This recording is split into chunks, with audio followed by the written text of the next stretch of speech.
గౌరవనీయులు పెద్దలు మన కొత్తగూడెం జిల్లా పార్టీ అధ్యక్షులు తమ్ముడు కూర్చోండి ప్లీజ్ వెనకాల దాకా కనబడుతుంది కూర్చోండి కొత్తగూడెం జిల్లా పార్టీ అధ్యక్షులు పినపాక మాజీ శాసనసభ్యులు నాకు అత్యంత ఆప్తుడైన మిత్రులు శ్రీ రేగా కాంతారావు గారు, గౌరవనీయులు శాసన మండలి సభ్యులు party general secretary Shri Takkalapalli Ravindra Rao గారు, ఇవాళ మీ అందరినీ కూడా తీసుకొని దాదాపు 350 కిలోమీటర్లు ఇంత దూరం మరి మీకు శ్రమ అయినా కూడా చాలా ఓపికగా మీ అందరినీ కూడా మోటివేట్ చేసి ఇక్కడ దాకా తీసుకొచ్చిన సోదరులు ఊకంటి ప్రభాకర్ రావు గారికి, అదేవిధంగా వారితో వచ్చిన మిత్రులు కొన్ని పేర్లు గుర్తున్నాయి, కొన్ని హమీద్ గారు, కృష్ణ గారు, నరసింహారావు గారు, వర్మ గారు, వీరభద్రం గారు, శివాజీ గారు, కృష్ణ గారి పేరు చెప్పాను, భానువత్ కృష్ణ గారు, పేరు పేరున అందరికీ వారితో పాటు విచ్చేసిన మీ అందరికీ మా సోదరులందరికీ కూడా హృదయపూర్వకంగా నమస్కారాలు, హృదయపూర్వకంగా మీ అందరికీ స్వాగతం సుస్వాగతం. ప్రభాకర్ రావు గారు మాట్లాడుతూ సింగరేణి కార్మికులకి కేసీఆర్ గారు చేసిన మేలు గురించి చాలా వివరంగా వారసత్వ ఉద్యోగాలు ఎట్లా ఇచ్చినారు, ఆరోగ్యపరమైన సమస్యలు వస్తే ఎట్లా ఆదుకున్నారు, ఇవన్నీ కూడా చాలా వివరంగా చెప్పారు. కానీ ఆశ్చర్యం ఏంటంటే సింగరేణి బెల్ట్లో ఉన్న 13 నియోజకవర్గాల్లో మనం ఓడిపోయాం. మరి ఎక్కడ తేడా వచ్చింది, ఎక్కడ ఎందుకు మరి టీబీజీకేఎస్కి పార్టీకి ఎక్కడ శృతి కుదరలేదు, ఇది కొద్దిగా లోతుగా అధ్యయనం చేయాల్సిన అంశం. ఎందుకంటే అక్కడ పైన తూర్పు ఆదిలాబాద్ జిల్లాలో ఉండే బెల్లంపల్లి, చెన్నూరు, మంచిర్యాల, అలాగే కిందికి వస్తే ఇంకా మొత్తం గోదావరిలో రామగుండం, ఆ తర్వాత కిందికి మంతిని, తర్వాత మళ్ళీ భూపాలపల్లి, అక్కడి నుంచి మళ్ళీ చివరికి ఇల్లెందు, మనుగూరు, కింది దాకా సత్తుపల్లి దాకా కొత్తగూడెం దాకా మొత్తానికి మొత్తం ఒక్కటంటే ఒక్క సీట్లో కూడా 13 సీట్లుంటే గోదావరి పరివాహక ప్రాంతంలో మీ బొగ్గుగని విస్తరించున్న ప్రాంతంలో ఒక్క సీట్లో కూడా మరి మనం గెలవలేదు. దానివల్ల డెఫినెట్గా మేము కూడా ఆలోచనలు పడ్డాం పార్టీగా, అరే ఇట్లెట్లా జరిగింది, గతంలో ఎంతోమంది ముఖ్యమంత్రులు ఎన్నో ప్రభుత్వాలు హామీలు ఇచ్చి నెరవేర్చలేదు, అట్లాంటిది వారసత్వ ఉద్యోగం అనే ఒక ఇమోషనల్ అంశం దాన్ని కూడా నిలబెట్టుకున్నాము. ఇచ్చిన 10 హామీల్లో 8 పూర్తిగా చేయగలిగాము, 2 పాక్షికంగా అయినాయి. అయినప్పటికీ మరి కార్మికులు ఈ రకంగా ఎందుకు మనకు మద్దతు పలకలేదు అనే ఒక ఆలోచన మాత్రం పార్టీలో ఆనాడు కలిగింది. అప్పటికే ఎదురు దెబ్బ తగిలింది మనకు 2023 డిసెంబర్ ఎన్నికల్లో. తదనంతరం వచ్చిన గుర్తింపు సంఘం ఎన్నికల్లో కూడా మనం ఎందుకు యాక్టివ్గా పార్టిసిపేట్ చేయలేదంటే నిజానికి మేము కూడా మదనపడ్డాం. కార్మిక సంఘం పెట్టడం వల్ల లాభమైందా నష్టమైందా, కార్మిక సంఘంలో ఉండే పంచాయతీలు ఏమైనా పార్టీ మీద ప్రభావం చూపినాయా, అందులో ఉండే అంతర్గత రాజకీయాలు, ఎందుకంటే ట్రేడ్ యూనియన్ అంటేనే చాలా ఉంటాయి పాలిటిక్స్, దానివల్ల కూడా ఏమైనా నష్టమైందా మెయిన్ పార్టీకి అని చెప్పి కొంత మదనపడ్డాం. అందుకే మరి జరిగిన గుర్తింపు సంఘం ఎన్నికల్లో ఆ తర్వాత నిజానికి అంత క్రియాశీలంగా పార్టీ పనిచేయలేదు. అయినప్పటికీ మనుగురులో నేను మిమ్మల్ని అభినందిస్తా ఉన్నా, 24 ఓట్లతో మాత్రమే మీరు ఓడిపోయారు తప్ప నిజానికి మీరు ఓడిపోలేదు. పార్టీ ఆనాడు పూర్తిగా మద్దతు పలకపోయినా, క్రియాశీలంగా లేకపోయినా మీ అంతటా మీరుగా కేసీఆర్ గారి మీద ప్రేమతో, తెలంగాణ బొగ్గుగని కార్మిక సంఘం మీద ప్రేమతో అద్భుతంగా పనిచేసి విజయ పంచులని ముద్దాడినందుకు మనుగూరులో ముఖ్యంగా మీ అందరిని నేను అభినందిస్తా ఉన్నాను. అయితే ఈ రోజున్న పరిస్థితి సరిగ్గా 21 నెలలు, మరి దాదాపు ఇంకో 2 రోజులు అయితే ఇంకో 7వ తారీఖు వచ్చిందంటే ఈ ప్రభుత్వం వచ్చి 21 నెలలు దాటి 22 నెలల్లోకి అడుగు పెడుతుంది. ఏం జరిగింది అని ఒకసారి ఆలోచించుకుంటే 21-22 నెలల్లో తెలంగాణలో ఒకటి మాత్రం స్పష్టంగా కనబడతా ఉన్నది.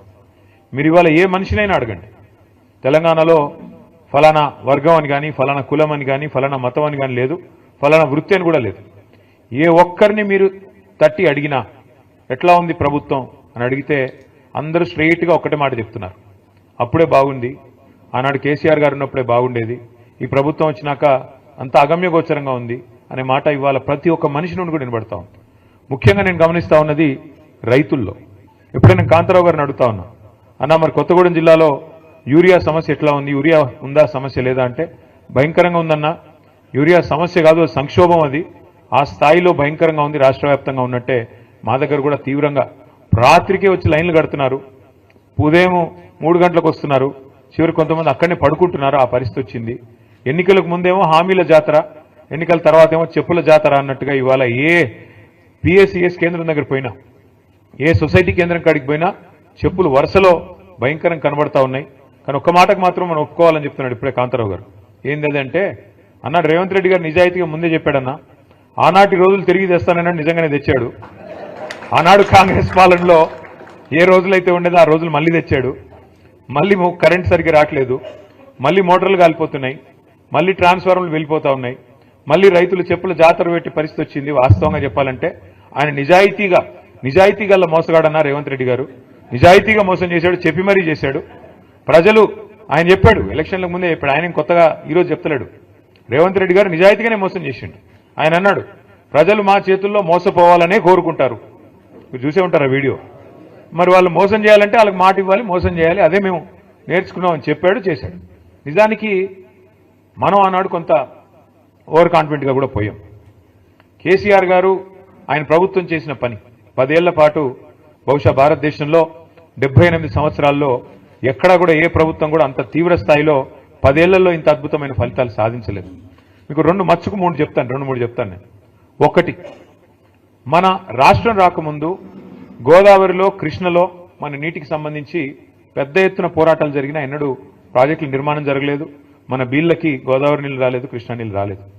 అదే కేసీఆర్ ప్రభుత్వం వచ్చిన తర్వాత ఏం జరిగిందో నాకంటే బాగా మీకే తెలుసు. 2014కి పూర్వం తెలంగాణ రాష్ట్రం, తెలంగాణ ప్రాంతం, ఆనాడు రాష్ట్రంగా లేదు కాబట్టి ప్రాంతం, భారతదేశంలో మన ర్యాంకు 2014లో 14వ ర్యాంకు. ఏది? వ్యవసాయ ఉత్పత్తుల్లో, వ్యవసాయ దిగుబడుల్లో, వ్యవసాయ ఉత్పత్తుల్లో, ముఖ్యంగా మన కాడ పండే వరిలో ఆనాడు మన ర్యాంకు 14. భారతదేశంలో 28 రాష్ట్రాలుంటే మనం సగంలో ఎక్కడో ఉన్నాం. అదే కేసీఆర్ గారి నాయకత్వంలో ఒకవైపు గోదావరిలో, మరొక వైపు కృష్ణానదిలో ప్రతి నీటి బొట్టును ఒడిసిపట్టి మీ ఖమ్మం జిల్లాలో సీతారాం అయితేనేమి, అట్లాగే మొత్తం ఉత్తర తెలంగాణలో గోదావరి నది మీద కాళేశ్వరం ప్రాజెక్ట్ అయితేనేమి, దక్షిణ తెలంగాణలో మరి పాలమూరు రంగారెడ్డి ఎత్తిపోతల పథకం అయితేనేమి, ఇట్లా ఒక్కొక్క నీటి బొట్టును ఒడిసిపట్టి మరి ఎట్లా మన వీళ్లకు మళ్లించాలని ఒక తపనతో చేసిన పని వల్ల మనం 14వ స్థానం నుంచి నంబర్ 1 స్థానానికి 2022వ సంవత్సరంలో చేరుకున్నాం. ఇది సామాన్యమైన ఫీట్ కాదు, ఏదో డైలాగులతోనో ఊగదంపుడు ఉపన్యాసాలతోనో అయిపోయే పని కాదు. మీకు అర్థం కావడానికి చెప్తా ఉన్నా. తెలంగాణలో జరిగిన ఎఫర్ట్ ఏంటి అంటే కేసీఆర్ నాయకత్వంలో తెలంగాణ భూభాగం కనుక మీరు ఒకసారి అధ్యయనం చేస్తే ఎట్లా ఉంటుందంటే, ఎందుకంటే మీరంతా ఆలోచన పరులు, 10 మందికి చెప్పగలిగిన శక్తి ఉన్న వాళ్ళు, ముఖ్యంగా కార్మిక సంఘాల్లో విస్తృతంగా పనిచేసేవాళ్ళు కాబట్టి మీకు ధారణా శక్తి కూడా ఎక్కువ ఉంటుంది. అందుకే నేను చెప్పే ప్రయత్నం చేస్తా ఉన్నాను. తెలంగాణ భూభాగం ఎట్లా ఉంటుంది అంటే మనకు సామాన్యుడి భాషలో అర్థం కావాలి అంటే ఇట్లా ఒక గుడిసె తరహాలో ఉంటుంది తెలంగాణ భూభాగం. ఒక గుడిసెలాగా ఈ షేప్లో ఉంటుంది. ఒక వరుస నుంచి గోదావరి, ఒక వరుస నుంచి కృష్ణ రెండు పారుతూ ఉంటాయి. గోదావరి మనకు సముద్ర మట్టానికి దాదాపు ఒక దగ్గర 80, ఒక దగ్గర 90, ఒక దగ్గర 100, ఒక దగ్గర 120 ఆ స్థాయిలో ఆ మీటర్లలో ప్రవహిస్తుంది. ఇంకోవైపు కృష్ణ కూడా 110, 120, 130, 140 ఆ స్థాయిలో ప్రవహిస్తుంది. ఇప్పుడు మనం ఎక్కడైతే కూర్చున్నామో గజ్వేల్, ఇది దాదాపు 600 మీటర్ల పైన ఉంటుంది. ఈ ప్లేస్ 600 మీటర్లు. పక్కనే మీరు వచ్చినప్పుడు కొండపోచమ్మ సాగర్ అనే రిజర్వాయర్ చూసింటారు. అది 618 మీటర్ల మీద ఉంటుంది ఆ రిజర్వాయర్. అట్లాగే హైదరాబాద్ మహానగరం 535 మీటర్ల మీద ఉంటుంది. కిందికి పోతే మిడ్ మానేర్ అనేది 350 మీటర్ల మీద ఉంటుంది. ఎందుకు చెప్తా ఉన్నా ఇదంతా అంటే, ఇప్పుడు మీ అందరికీ వ్యవసాయం పట్ల కనుక అభిరుచి ఉన్నా, వ్యవసాయం పట్ల కనీసం అవగాహన ఉన్నా మీకు తెలుసు, ఒక రైతు తన పొలంలో బోర్వెల్ వేస్తే బోరుకు మరి గ్రౌండ్ వాటర్ లాగాల, భూమి అడుగులో ఉన్న నీళ్ళని పైకి లాగాలి అంటే బోరింగ్ వేసి, పైపింగ్ వేసి, కేసింగ్ వేసి మొత్తానికి మోటార్ పెట్టి నీళ్లు గుంజాల. 3 HP మోటారో 5 HP మోటారో ఇంకా పెద్ద మోటారో పెట్టి మొత్తానికి నీళ్లు లాగుతాం పైకి. అట్లాగే కేసీఆర్ గారు చేసిన ప్రయత్నం ఏంటి అంటే, తెలంగాణలో గోదావరిలో సమృద్ధిగా నీళ్లు ఎక్కడ దొరుకుతాయి అధ్యయనం చేసి మేడిగడ్డ అనే ప్రాంతంలో కాళేశ్వరం దగ్గర అక్కడైతే 365 రోజులు నీళ్లు ఉంటాయి. తెలంగాణలో కరువు వచ్చినా ఇంకేం వచ్చినా అక్కడ మాత్రం నీళ్లు ఎప్పటికీ ఉంటాయనే ఆలోచనతో మేడిగడ్డ నుంచి అక్కడ 80 మీటర్లు గోదావరి ప్రవాహం, ఇక్కడ మనం కూర్చున్న కాడ 600 మీటర్లు, అక్కడి నుంచి నీళ్లు ఒడిసి పట్టి రోజుకి ఎన్ని నీళ్లు తెలుసా? మీరు హైదరాబాద్ చూసే ఉంటారు కదా అందరూ, ట్యాంక్ బండ్ చూసినారా? హుస్సేన్ సాగర్ ఉంది కదా, Hussain Sagar 1 TMC, Hussain Sagar capacity 1 TMC మొత్తం ఫుల్గా ఉంటాయి. ఈరోజు కేసీఆర్ గారు చేసిన కాళేశ్వరం ప్రాజెక్టు వల్ల జరిగింది ఏమంటే, మేడిగడ్డ దగ్గర 80 మీటర్ల స్థాయి నుంచి 618 మీటర్లున్న కొండపోచమ్మ కాడికి రోజుకు 2 హుస్సేన్ సాగర్లు, ఒకటి కాదు 2 TMCల నీళ్లను తీసుకొచ్చే అద్భుతమైన ప్రాజెక్టు కాళేశ్వరం ప్రాజెక్టు. ఒక రైతు బావిలో మన పొలంలో బోర్వెల్ వేస్తే ఎట్లయితే నీళ్లు పైకి లాగుతామో మోటార్ పెట్టి, అట్లాగే మరి రోజుకు 2 హుస్సేన్ సాగర్లో బట్టి నీళ్లు పైకి తోడాలంటే ఒక బకెటేసి లాగలేం కదా. పెద్ద బాహుబలి మోటార్లు పెట్టి 140 మెగావాట్ల మోటార్ ఒక్కొక్కటి.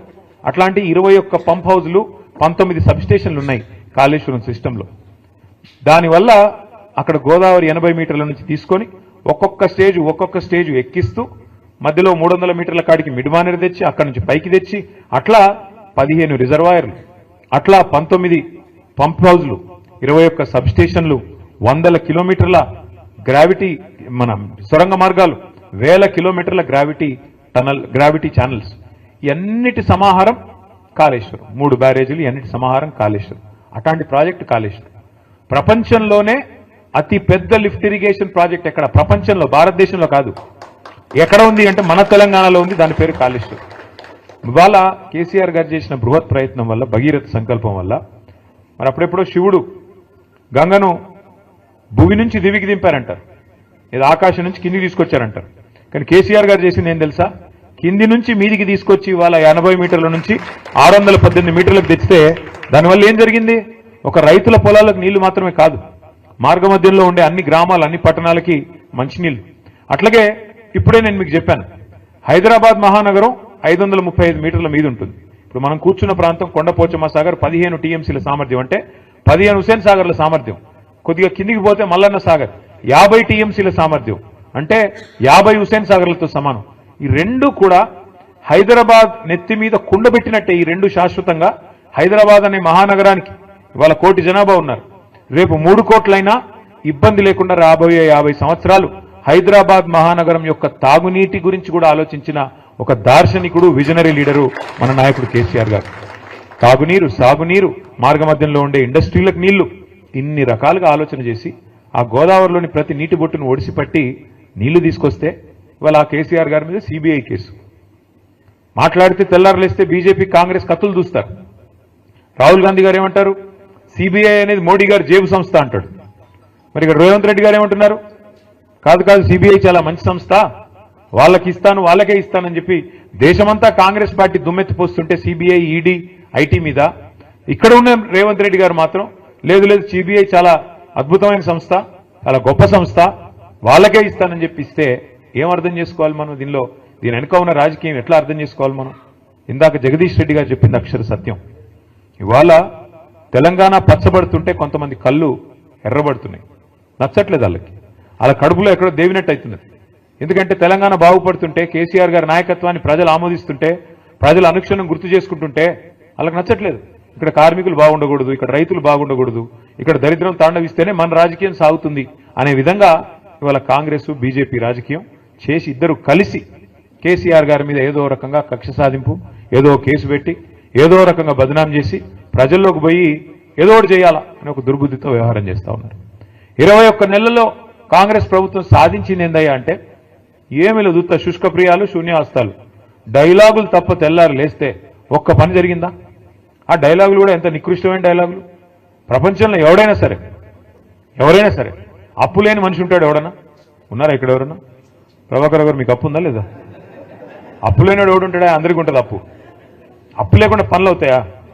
అప్పున్నా, ఎన్ని తిప్పలున్నా, లోపల బనీనికి పొక్కలున్నా, పైకి వెళ్ళి మాత్రం మంచి అంగి వేసుకుంటామా లేదా?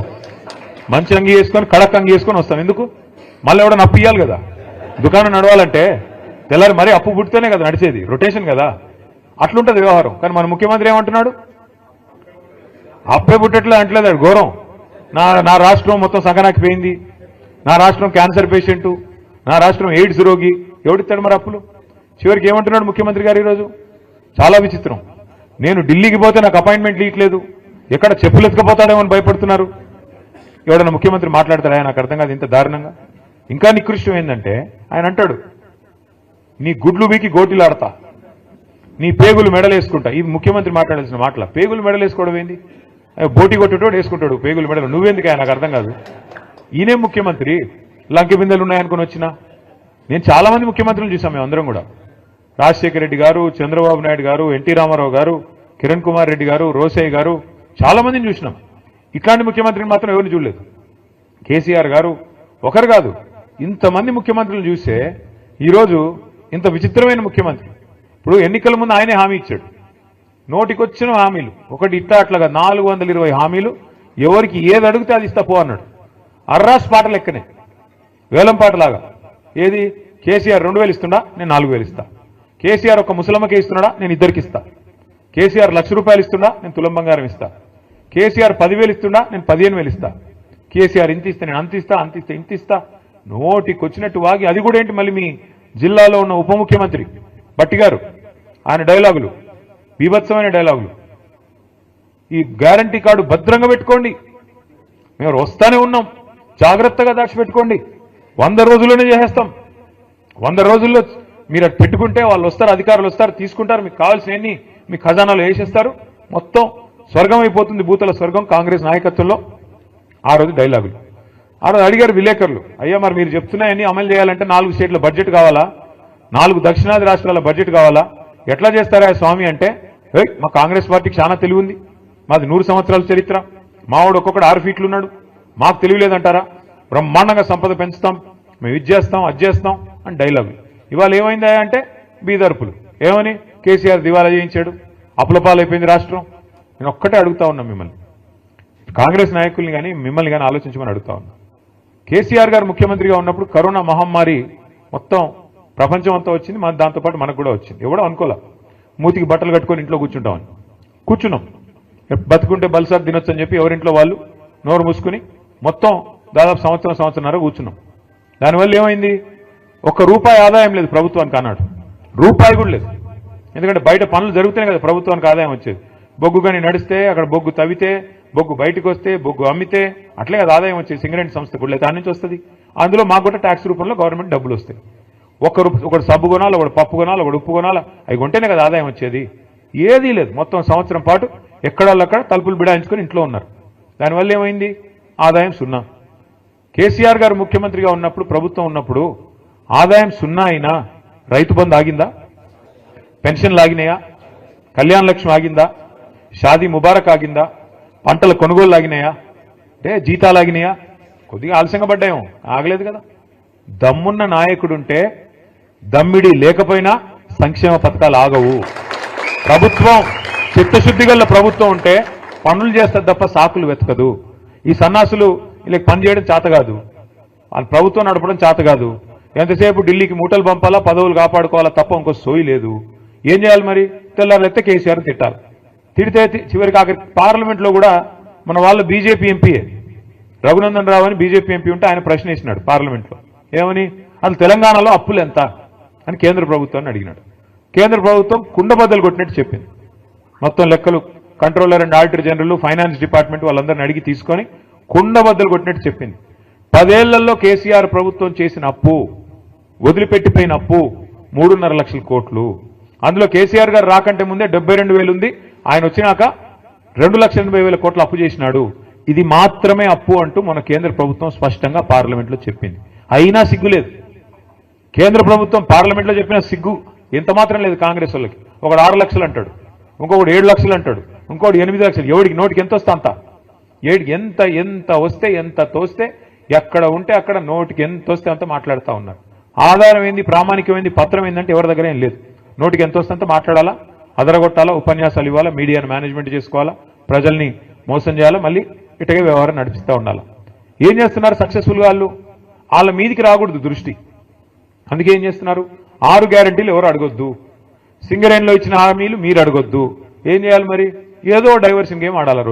ఓ రోజు కాళేశ్వరంలో కేసీఆర్ అరెస్ట్, సిబిఐ అని కొన్ని రోజులు టైంపాస్. ఫార్ములా ఈలో కేటీఆర్ అరెస్ట్, వేసుకోపోతున్నారు, ఇప్పుడు వేసుకోపోతున్నారు, ఇంకో గంటలు వేసుకోపోతారు. ఇక తర్వాత రెగ్యులేటరీ విద్యుత్ దానిలో అదే జగదీష్ రెడ్డి అరెస్ట్. ఈ టైపులో రోజొక్క సొల్లు పురాణం తప్ప 22 నెలల్లో 21 నెలల్లో ఒక్క పని ప్రజలకు పనికొచ్చేది జరిగిందా ఎవరికన్నా?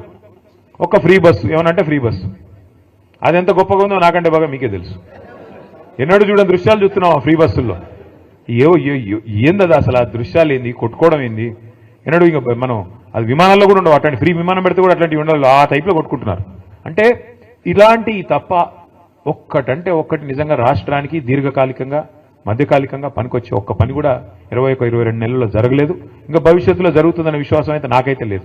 ఎందుకంటే తెల్లారులేస్తే వీళ్ళకి డబ్బులే యావ తప్ప, ఢిల్లీకి మూటలు పంపి ఎట్లా కాపాడుకోవాలన్న యావ తప్ప, ఎట్లా కేసీఆర్ గారిని మన పార్టీని బదనాం చేయాలా, ఎట్లా ఇబ్బంది పెట్టాలన్న ఆలోచన తప్ప ఒక్కటంటే ఒక్కటి పని చేసి ప్రజలకు ఇచ్చిన హామీ నెరవేర్చాలన్న సోయి మాత్రం లేదు, ఇంకా రాదు కూడా నాకు తెలిసైతే. నేను మిమ్మల్ని అందరినీ దయచేసి ప్రార్థించేది ఒకటే, మరి చాలా దూరం నుంచి 350 కిలోమీటర్ల దూరం నుంచి కూడా మీరందరూ వచ్చినారు, దానికి ధన్యవాదాలు. కానీ మిమ్మల్ని ప్రార్థిస్తా ఉన్నా, మొదటి నుండి ఉమ్మడి ఖమ్మం జిల్లాలో ఏంటో కానీ మనకు తెలియదు, 3 ఎలక్షన్లు కొట్లాడినాం మనం తెలంగాణ వచ్చినాక, 14లో 18లో 23లో. ప్రతిసారి మనకు ఒకటే సీట్ వస్తుంది. ఆ 1 అనే సంఖ్య దాటట్లేదు మనం ఎందుకో కానీ. అప్పుడు ఫస్ట్ టైం గెలిచినప్పుడు అప్పుడు ఏం గెలిచింది? కొత్తగూడెం మొదటిసారి, కొత్తగూడెం ఫస్ట్ టైం, తర్వాత ఖమ్మం, మళ్ళీ తర్వాత భద్రాచలం. ఈ 3 ఇంకా కొత్తగూడెం, ఖమ్మం, భద్రాచలం. నా రిక్వెస్ట్ మీ అందరితో, అంటే అటు కాదు, కాదు ఒకటే సరిపోదు. మరి ఈసారి మనుగురు ఇస్తాం అంటున్నాడు ఆయన. ఒక మనుగురు సరిపోదు స్వామి, 10 సీట్లు ఉన్నాయి ఉమ్మడి ఖమ్మం జిల్లాలో. ఇంకా చెప్తాను, ఇంకా డీలిమిటేషన్ అయితే కొన్ని పెరుగుతాయి కావచ్చు. నేను మీ అందరితో ప్రార్థన, మీ అందరినీ రిక్వెస్ట్ చేసేది, మాకు కూడా ఏంటంటే 300 కిలోమీటర్ల దూరం కదా అని కొద్దిగా తక్కువ, రాకపోక తక్కువ. ఈ దగ్గర ఉండే కాడ ఎక్కువ తిరుగుతాం, దూరం కాబట్టి అప్పుడప్పుడు మా అన్న పిలిస్తే చుట్టపు చూపుగా వచ్చేది పోయేది, లేకపోతే తక్కువ. కానీ మీరంతా చైతన్యవంతమైన ప్రాంతం. నేను ఎట్లాగో 10-11 తారీఖు వస్తున్నాను, భద్రాచలం తర్వాత కొత్తగూడెం నేను వస్తున్నాను. కానీ మీ అందరితో రిక్వెస్ట్ ఏంటంటే దయచేసి సింగరేణిలో ఉండే మేధావులు, ఆలోచన పరులు, విద్యావంతులు, మీ బాధ్యత కేవలం సంఘం కాడికే కాదు, మీ బాధ్యత కేవలం మీ టీబీజీకేసుకో లేకపోతే మీ సంస్థ కాడికో కాదు. మీ బాధ్యత దయచేసి మీరు భుజాన వేసుకొని పార్టీని రేపటి రోజున ఇల్లందు కావచ్చు, పెనపాక కావచ్చు, కొత్తగూడెం కావచ్చు, ఎక్కడెక్కడైతే మీకు బలగం బంధుత్వాలు లేదా ఫ్రెండ్స్ ఉంటారో అన్ని చోట్ల కూడా దయచేసి మోటివేట్ చేయాల్సిన బాధ్యత, వీళ్ళు చేసిన మోసాన్ని చెప్పాల్సిన బాధ్యత, ముఖ్యంగా బీజేపీ రూపంలో కూడా మనకు వస్తున్న ముప్పు గురించి కూడా చెప్పాల్సిన బాధ్యత కూడా మన మీదనే ఉన్నది. మనం తప్పకుండా ఈ రాష్ట్రాన్ని కాపాడుకోవాల్సిన బాధ్యత మన మీదే ఉంది. ఎందుకంటే ఒక కేసీఆర్ గారికి తెలంగాణ మీద ఉండే ప్రేమ, ఒక కేసీఆర్ గారికి తెలంగాణ మీద ఉండే మమకారం ఎన్నటికైనా కాంగ్రెస్ కానీ అదేవిధంగా బీజేపీ కానీ ఉంటుందా ఒకసారి మీరు ఆలోచించాలని చెప్పి నేను కోరుతా ఉన్నా. ఎందుకంటే తెలంగాణ అనేది ఆయన చావు నోట్లో తలబెట్టి తెచ్చిన రాష్ట్రం. అన్ని రాష్ట్రాలకి ముఖ్యమంత్రులు ఉంటారు, నాయకులు ఉంటారు. కానీ ఇక్కడ రాష్ట్రాన్ని తెచ్చిన వ్యక్తే ముఖ్యమంత్రిగా నిన్నటిదాకా నడిపిన రాష్ట్రం మన రాష్ట్రం, మన ప్రత్యేకత అది. నా ప్రార్థన మీతో దయచేసి ఈసారి మాత్రం గట్టిగా పట్టుబట్టాలి. అది లోకల్ బాడీ ఎలక్షన్ అయితేనేమి, పంచాయతీ ఎలక్షన్ అయినా, గల్లీ ఎలక్షన్ అయినా లేదా ఢిల్లీ ఎలక్షన్ అయినా, ఏదైనా సరే ఈసారి మాత్రం ఎగరాల్సింది గులాబీ జెండానే. ఏదైనా సరే ఈసారి మాత్రం ఎగరాల్సింది మన కారు గుర్తే, మన నాయకుడు కేసీఆర్ గారి నాయకత్వంలో ముందుకు పోవాలి. దానికి మనం చిన్న ఇష్యూస్ ఉంటాయి, సంఘంలో ఉంటాయి, సంస్థలో ఉంటాయి, ఇంకోటి ఉంటాయి. వాటిని పక్కన పెట్టాలి. పొరపచ్చాలు లేకుండా మన నాయకుడు తిరిగి మళ్ళీ ముఖ్యమంత్రిగా తెలంగాణలో బాధ్యతలు చేపట్టాలనే లక్ష్యంతో తెలంగాణ ప్రజల కోసం, ఆయన కోసం కాదు, ఆయన ఆల్రెడీ 10 ఏళ్ళు చేశారు ముఖ్యమంత్రి, ఆయనకి ఏం కొత్త పదవి కాదు. కానీ ఈ రాష్ట్రం మళ్ళీ గాడిన పడాలి అంటే తప్పకుండా ప్రజలు గుర్తు చేసుకుంటున్నారు. ఈరోజు మీరు ఎవరినైనా చూడండి, మీరు చూస్తూ ఉంటారు కదా వీడియోలు, ఎక్కడ పోయినా గుర్తు చేసుకుంటున్నారు. ఎందుకు అంటే దానికి కూడా కారణం ఉంది. ఎప్పుడైనా పెద్దలు చెప్తారు, మన మధ్యన ఒక పెద్ద ఆయన ఉంటే ఆ వాల్యూ మనకు అర్థం కాదు, విలువ తెలవదు. ఆయన ఆ పొజిషన్లో లేనప్పుడే తెలుస్తుంది. ఎప్పుడైనా సరే చీకటిని చూస్తేనే వెలుగు విలువ తెలుస్తుంది, గాడిదని చూస్తేనే గుర్రం విలువ కూడా తెలుస్తుంది. ఇవాళ గాడిదలు ఎవరైతే ఉన్నారో, నేను చెప్పను ఏ గాడిద అంటే మళ్ళీ అదో కథ, వాళ్ళని చూసిన తర్వాత ఇవాళ కేసీఆర్ గారి విలువ ప్రస్ఫుటంగా తెలుస్తున్నది ప్రజలకి. అయ్యో ఎంత తప్పు జరిగింది, అయ్యో ఎంత తప్పు. రైతులైతే నేను చూస్తా ఉన్నా, కొంతమంది వీడియోలు చూస్తా ఉన్నాను నేను, తమ చెప్పు తీసుకొని తాము కొట్టుకుంటున్నారు. మేము తప్పు చేశాము, కాంగ్రెస్ కోటేసి మోసపోయాము, రుణమాఫీ అంటే మోసపోయాము, రైతు బంధు పెంచుతామంటే వీళ్ళు ఏది చేయరు, వీళ్ళ వల్ల కాదు, ఇంకా ఉన్నదే పొడగొడుతున్నారు వీళ్ళని చెప్పి బాధపడతా ఉన్నారు. మరి అట్లా ఉండే రైతులు కానీ, కార్మికులు కానీ, మహిళలు 1,67,00,000 మందికి మాటిచ్చినారు, మీకు నెలకు 2,500 ఇస్తామని. వీళ్ళు ఇస్తారా? తులం బంగారం అన్నారు. నేను చెప్పాను ముందే, బంగారం కాదు, వీళ్ళు ఇనుము కూడా ఇవ్వరు. ఇది ఇనుము ఏమైనా ఉంటే ఉల్టా ఎత్తుకపోయే బ్యాచ్ తప్ప ఇచ్చే బ్యాచ్ కాదు అది. అలీబాబా 45 దొంగల్లాగా వీళ్ళు మామూలు వాళ్ళు కాదు, ఇది దండుపాలెం బ్యాచ్ ఇది. ఆ బ్యాచ్ వీళ్ళు బంగారం ఇచ్చే బ్యాచ్ అసలే కాదు.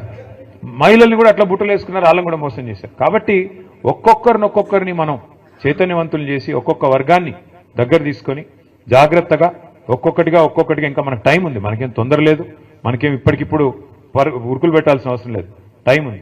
కానీ నిజంగా కూడా గొప్పగా అనిపించింది ప్రభాకర్ రావు గారు చెప్తుంటే, ఒక అధికార పార్టీని వదిలిపెట్టి ఇంకా 3 ఏళ్ళు సమయం ఉండగా లేదు ఆ పార్టీ మాకు వద్దు, మాకు మా మాతృ సంస్థ బీఆర్ఎస్ అంటేనే మమకారం, కేసీఆర్ గారు అంటేనే మమకారం అంటూ 350 కిలోమీటర్ల దూరం మరి దాదాపు ఉదయం 3 గంటలకు లేచి బయలుదేరి వచ్చిన మీ అందరికీ కూడా శిరస్సు వంచి హృదయపూర్వకంగా సుస్వాగతం తెలియజేస్తూ ముందుగా అందరం కూడా కండువాలు కప్పుకుందాం, కానీ కొద్దిగా ఒక పద్ధతిలో ఒకవైపు నుంచి ఒకవైపు పోయేటట్టు కండువాలు కప్పుకుందాం. ఒక్క నిమిషం మాట్లాడదాం చేద్దాం. ముందైతే మనం ఫోటోలు దిగి ఆ తర్వాత మీరు అన్నదాన్ని చేసుకుందాం. పేరు పేరున మళ్ళీ ఒకసారి మీ అందరికి నమస్కారం. జై తెలంగాణ, జై కేసీఆర్. ఒక పని చేద్దాం, ఒకవైపు నుంచి ఇటువైపు నుంచి రండి, ఇటువైపు నుంచి వెళ్దాం.